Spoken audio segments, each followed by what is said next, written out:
नमस्कार, मैं कमलेश कबीर आपका एक बार फिर स्वागत करता हूं इस नए एपिसोड में। आज के इस एपिसोड में हम बात करेंगे सुब्रमण्यम स्वामी की। वैसे तो सुब्रमण्यम स्वामी को पूरा देश जानता है। क्यों जानता है? उसके पीछे दो तर्क हैं। एक, कांग्रेस पार्टी के खिलाफ जिस तरीके से, क्योंकि वो सर्वोच्च न्यायालय में, सुप्रीम कोर्ट में अधिवक्ता भी है, तो ऐसी स्थिति में वो बड़े केस जो है वो लड़ते हैं, चाहे फिर वो राम सेतु का हो या फिर इसके अलावा जो है वो चाहे नेशनल हेराल्ड का केस हो। और अभी भी आपने देखा होगा, राहुल गांधी की नागरिकता को लेकर उनकी कोर्ट में जो है वो एक याचिका जिस पर सुनवाई चल रही है और शायद अगले महीने जो है वो उसकी सुनवाई होनी है। तो ऐसे बड़े मुद्दों में जो है वो सुब्रमण्यम स्वामी अक्सर जो है वो इसके बारे में आपने देखा होगा, टीवी डिबेट्स वगैरह में भी आपने देखा होगा, जिस तरीके से ओवैसी से धर्म विशेष के खिलाफ अगर हम देखें तो सनातन धर्म के प्रचारक के रूप में उनकी भूमिका। दूसरा, अगर इस वक्त हम बात करते हैं नरेंद्र मोदी के कट्टर विरोधी की, तो उसमें एक ही व्यक्ति का नाम जो है वो सबसे ऊपर आता है और वो है सुब्रमण्यम स्वामी। और हो इसके पीछे मंशा जो है वो हालांकि राजनीतिक महत्वाकांक्षा है, लेकिन फिर भी जो है वो हम कह सकते हैं कि खुले तौर पे नरेंद्र मोदी के बारे में जिस तरीके की वो टिप्पणी करते हैं आपने देखा होगा, और वो भी उनके जो मोदी विरोधी पत्रकार है या मोदी विरोधी जो लोग हैं, चाहे वो कपिल सिब्बल हो, द वायर का जो प्लेटफॉर्म हो, उस पे जो है वो इंटरव्यू करना। तो इसलिए दो खास मैंने बातें बताई कि सुब्रमण्यम स्वामी जो है वो इस वक्त देश में क्यों उनको जो है वो बहुत सारे लोग जानते हैं। जनसंघ से जुड़े हुए थे, आपको पता होगा 2004 में उन्होंने जो है वो एक भी सीट नहीं मिली थी, और फिर उसके बाद में 2009 में उन्होंने उम्मीदवार ही नहीं उतारे थे, और 2012 में जिस जनता पार्टी, सॉरी जनसंघ नहीं, जनता पार्टी से, तो जनता पार्टी को जो है वो उन्होंने खत्म करके और वो भारतीय जनता पार्टी के साथ जुड़ गए थे। 2012 में ही नरेंद्र मोदी के लिए उन्होंने विधानसभा का जो चुनाव था गुजरात, उसमें प्रचार भी किया था, और उस वक्त अगर आप स्टेटमेंट उठा के देखोगे तो उन्होंने कहा था कि नरेंद्र मोदी जो है वो भारत के प्रधानमंत्री बन सकते हैं, ये योग्यता है, क्योंकि गुजरात में सबसे कम भ्रष्टाचार है। ये सुब्रमण्यम स्वामी को मैं कोट करके आपको बता रहा हूं। और फिर उसके बाद में 2014 में लगा कि नरेंद्र मोदी की सरकार है तो उसमें उनको फाइनेंस मिनिस्टर बनाया जाएगा, लेकिन भारतीय जनता पार्टी ने सुब्रमण्यम स्वामी को फाइनेंस मिनिस्टर नहीं बनाया। और उसी के बाद जो है वो नरेंद्र मोदी के, जिसको कहते हैं कि धुर विरोधियों की लिस्ट में शामिल हो गए सुब्रमण्यम स्वामी। और अब तो जो है उनको राज्यसभा की सांसदी भी नहीं दी गई, क्योंकि 2014 के बाद में एक बार उनको जो है वो सांसदी भी दी गई थी। तो इससे आप समझ सकते हो सुब्रमण्यम स्वामी की जो तकलीफ है वो कितनी बड़ी है, क्योंकि वो हमेशा जिस भी प्लेटफॉर्म पे जाते हैं वो हमेशा जो है वो अर्थव्यवस्था की बात जरूर करते हैं। लेकिन खैर, ये हमने ब्रीफिंग की सुब्रमण्यम स्वामी के बारे में। इससे पहले मैंने कपिल सिब्बल के साथ एक इंटरव्यू में, और द वायर पे उनका एक इंटरव्यू हुआ था, तो उसको लेकर मैंने वीडियो बनाया था। तो उसमें मैंने जो है वो सुब्रमण्यम स्वामी की पूरे राजनीतिक जीवन की जो है वो चर्चा की थी। आप चाहें तो उस वीडियो को देख सकते हैं। लेकिन आज का मुद्दा यह है कि अब वो नरेंद्र मोदी को छोड़कर सीएम योगी आदित्यनाथ, जो उत्तर प्रदेश के मुख्यमंत्री हैं, उनके पीछे लग गए हैं। खबर कल की है, हालांकि मीडिया में इसको जो है वो ज्यादा स्पेस मिला नहीं। क्यों नहीं मिला? दोनों ही तरफ के पत्रकारों को, चाहे वो मोदी विरोधी हो या फिर जिसको हम गोदी मीडिया कहते हैं, प्रो मोदी या प्रो बीजेपी जो काम करते हैं, अब वो अपना अपना जो है वो उसमें तर्क हो सकता है, क्योंकि आजकल जो है वो सिलेक्टेड न्यूज जो है, टॉपिक्स है, उसी के ऊपर एनालिसिस किया जाता है। तो मामला क्या है पहले हम उसको समझेंगे और फिर उसके बाद में हम बात करेंगे। तो जैसा कि आपने देखा होगा, थंबनेल पे मैंने लिखा है कि क्या स्वामी को थूक चाटना पसंद है, क्वेश्चन मार्क भी मैंने लगाया है। इसका मतलब मैंने सुब्रमण्यम स्वामी के लिए जिस तरीके से मैंने ये जो थंबनेल डाली है, मेरा जो है वो कहने का, इस लाइन का जो मतलब है वो कुछ अलग है। और अलग इसलिए है क्योंकि उत्तर प्रदेश में ही हमने देखे हैं कि लगातार ऐसी घटनाएं सामने आई है जिसमें समुदाय विशेष के लोग जो है वो धार्मिक कार्यक्रमों में या धार्मिक जो उत्सव होते हैं उसके बाहर रेडियां लगाते हैं, भोजनालय रेस्टोरेंट खोलते हैं, और उसमें आपने देखा होगा थूकते हुए जो है वो कई वीडियो वायरल हुए हैं। फिर चाहे वो जूस का वीडियो हो, चाहे वो रोटी हो, या फिर चाहे वो सब्जी हो ऐसे, या फल फ्रूट हो। तो इसको लेकर, क्योंकि योगी आदित्यनाथ की अगर हम बात करते हैं तो योगी आदित्यनाथ इन चीजों में कभी भी टॉलरेंट नहीं करते हैं। तो मामला क्या है? मामला है जब योगी आदित्यनाथ मुख्यमंत्री बने थे तो उन्होंने सबसे पहले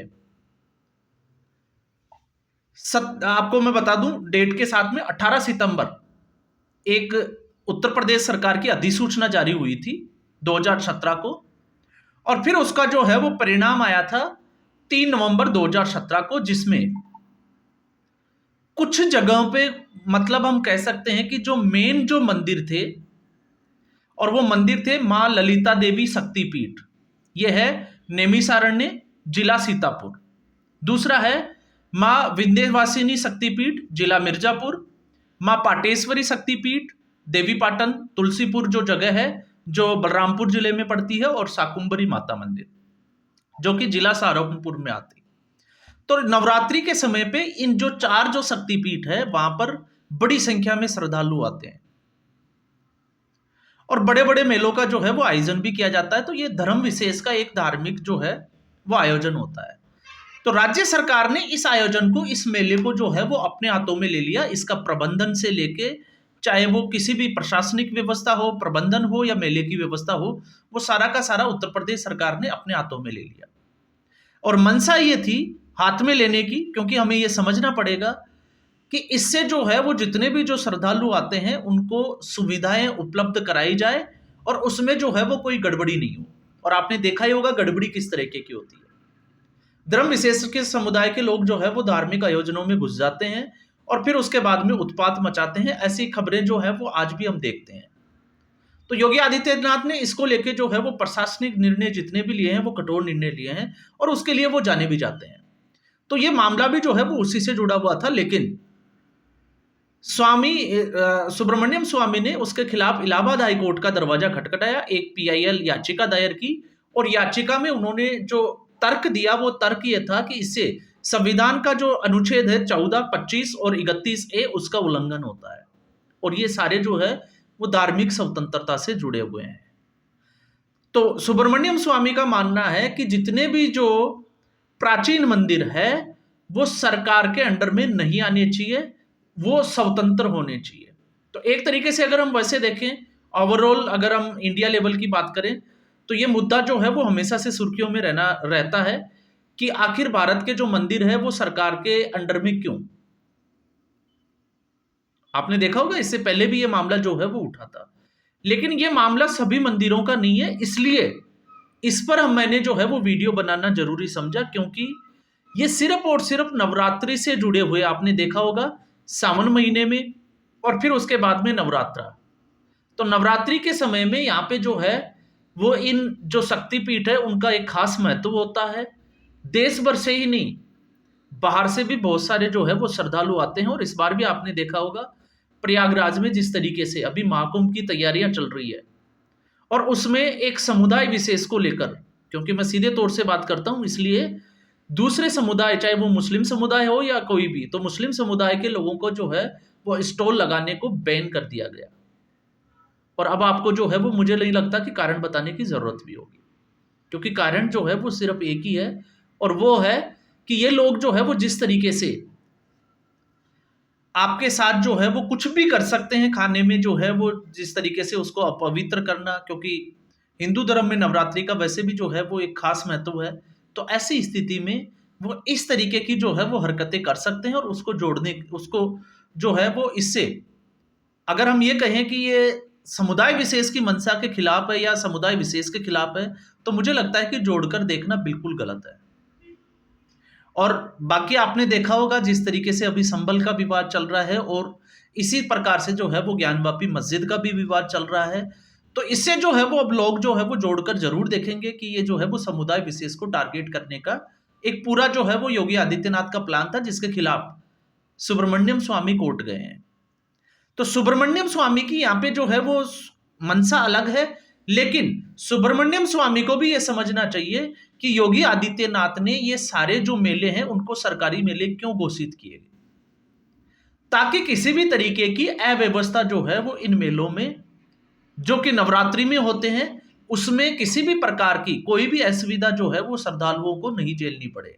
क्योंकि अभी आपने देखा था जिस तरीके से तिरुपति बालाजी जो मंदिर थे उसमें प्रसाद का मुद्दा जो है वो बड़ा गर्म हो गया था, और जब वो मुद्दा गर्माया था तो उसके बाद में आपको मैंने भी एक वीडियो में बात की थी कि किस तरीके से गैर समुदाय के लोगों को भी जो है वो कमेटी का मेंबर बनाया गया, उनकी भर्तियां की गई, और अब जो है वो चंद्रबाबू नायडू उसके ऊपर जो है वो आपने देखा होगा जिस तरीके से वो काम कर रहे हैं। तो वो तमाम तरह की खबरें जो है वो हमें जोड़कर देखनी चाहिए इस फैसले के लिए। तो मामला कोर्ट में है, और कोर्ट में जब मामला है तो जस्टिस विकास बुधवार जो उसको देख रहे हैं, और एक जस्टिस और है, क्योंकि डबल जो है वो जजों की बेंच है, अरुण बंसाली। अब ये माननीय न्यायाधीश इसमें क्या फैसला लेते हैं ये तो देखने वाली बात है, लेकिन मुझे लगता है कि सुब्रमण्यम स्वामी को ये स्टेप जो है वो बिल्कुल भी नहीं लेना चाहिए। और क्यों नहीं लेना चाहिए उसका कारण भी जो है वो मैंने आपके सामने रख दिया है, क्योंकि इस पूरी खबर में ना सुब्रमण्यम स्वामी ने यह तर्क दिया, और ना सरकार ने जब ये अधिसूचना जारी की थी तब यह तर्क दिया था, लेकिन मंशा जो है वो इसके पीछे छिपी हुई यही थी। तो अब आप समझ गए होंगे कि सुब्रमण्यम स्वामी जो एक वक्त कांग्रेस पार्टी के खिलाफ मोर्चा खोल के रखते थे, फिर मोदी के खिलाफ, और अब वो योगी के खिलाफ भी मैदान में उतर चुके हैं। अब योगी के खिलाफ योगी इसको कैसे हैंडल करते हैं ये बड़ा दिलचस्प होगा, क्योंकि योगी इस वक्त जिसको बात करें कि कट्टर हिंदुत्व के लिए जाने जाते हैं, और वो इस मामले में जो है वो जिसमें प्रशासनिक जहां शब्द आ जाता है उस मामले में कभी किसी भी जो है वो मसले पे कोताही बरतते ही नहीं है। तो वो अब इसको जो है वो अपनी सरकार की तरफ से जो है वो किस तरीके से पक्ष रखते हैं, ये जो है वो सुब्रमण्यम स्वामी के खिलाफ बड़ा दिलचस्प होने वाला है। तो आज के एपिसोड में बस इतना ही। उम्मीद करूंगा ये वीडियो एपिसोड आपको पसंद आया होगा। वीडियो को लाइक करें, शेयर करें, चैनल जरूर सब्सक्राइब करें। धन्यवाद।